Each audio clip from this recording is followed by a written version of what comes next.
Railway और जनगणना का कार्य जो है वो किसके हद में आता है? केंद्र सरकार के। ठीक है। कानून व्यवस्था और शिक्षा राज्य सरकार के हद में आता है। स्ट्रीट लाइट मतलब रोड लाइट, रोड को बनाना, गटर, बिजली, पानी, सफाई का काम जो है वह स्थानीय सरकार के हद में आता है। तो जो शिक्षा का काम है वो राज्य सरकार का है। ठीक है। अब वो किस तरह से होता है उसे देखेंगे। सबसे पहले होता है प्राथमिक शिक्षा, मतलब 1 से 5 वर्ष, कक्षा 1 से 5। उसके बाद है उच्च प्राथमिक शिक्षा, मतलब 6 से 8। उसके बाद है माध्यमिक शिक्षा, मतलब 9 और 10। उसके बाद है उच्चतर माध्यमिक शिक्षा, मतलब कक्षा 11 और कक्षा 12। फिर 12 प्लस जो हम कॉलेज में जाते हैं। तो कंडीशन ये है, मैं आपको यहां पर गुड बताते हैं ना। मैं आपको ये बता देना चाहता हूं कि अब अगर कक्षा 1 से 5 में थोड़ी सी जानकारी देना चाहता हूं आपको। ठीक है। आप लोग पढ़ के आगे बहुत सारा कोर्स करेंगे, पढ़ाई करेंगे, और लेकिन जब तक आपका कोई लक्ष्य नहीं होगा, कोई ध्येय नहीं होगा, कोई टारगेट नहीं होगा, कोई गोल नहीं होगा, तो आप क्यों पढ़ रहे हैं ये भी जानना है। 1 से 5 में अगर आपको टीचर बनना है तो पहले पीटीसी चलता था, अभी डीएलएड। 6 से 8 में अगर आपको टीचर बनना है, डीएलएड प्लस कॉलेज होना चाहिए। 9 से 10 में अगर आपको टीचर बनना है, कॉलेज प्लस बीएड होना चाहिए। 11 और 12 के उच्चतर माध्यमिक में अगर आपको हायर सेकेंडरी में टीचर बनना है तो एमए प्लस बीएड होना चाहिए। ठीक है। ये डिग्री होनी चाहिए वहां पे टीचर बनने के लिए।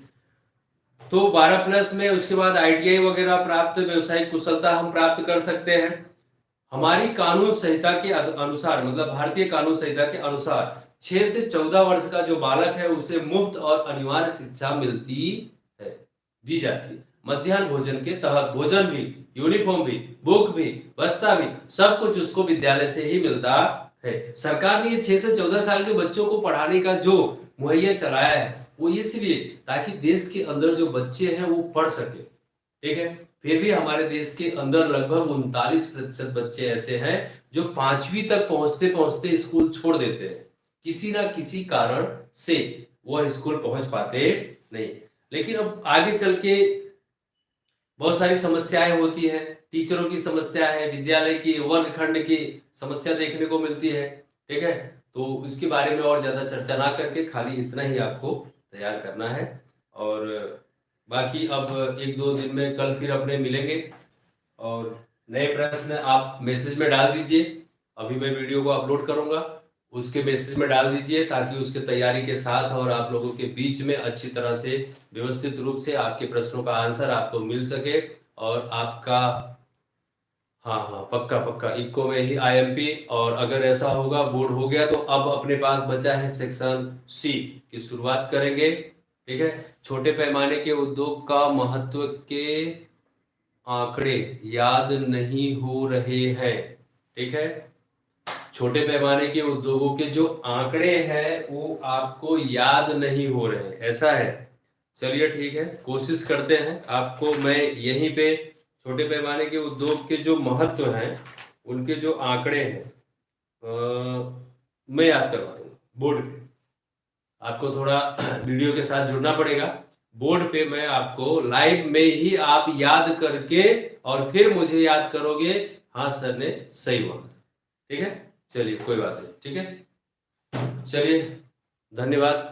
आप लोग जुड़े इसके लिए और थोड़ी संख्या बढ़ाने की कोशिश करें, ज़्यादा से ज़्यादा विद्यार्थियों को जोड़ने की कोशिश करें ताकि आप लोगों का भी उत्साह बना रहे और मेरा भी उत्साह बना रहे और आप लोगों की पढ़ाई भी अच्छी चलती रहे। बस अब आप आज देखा मुझे कि मैं यहाँ पे खड़े होके पढ़ा रहा हूँ, बस कुछ दिन के बाद मैं आपको बोर्ड पे पढ़ाऊँगा और भी सुविधाएं धीरे धीरे होती रहेंगी और भी अच्छा मैं देने को कोशिश करूँगा। चलिए, और जितने लोग बचे हैं सब वो अंगूठा जरूर दबा के तब जाएंगे। ठीक है। विनय सर हमारे बीच में जुड़े हैं। सर क्षमा चाहते हैं कि आज का टाइम पूरा हो गया और हम यहाँ से विदा ले रहे हैं। अब कल मिलेंगे फिर से। धन्यवाद।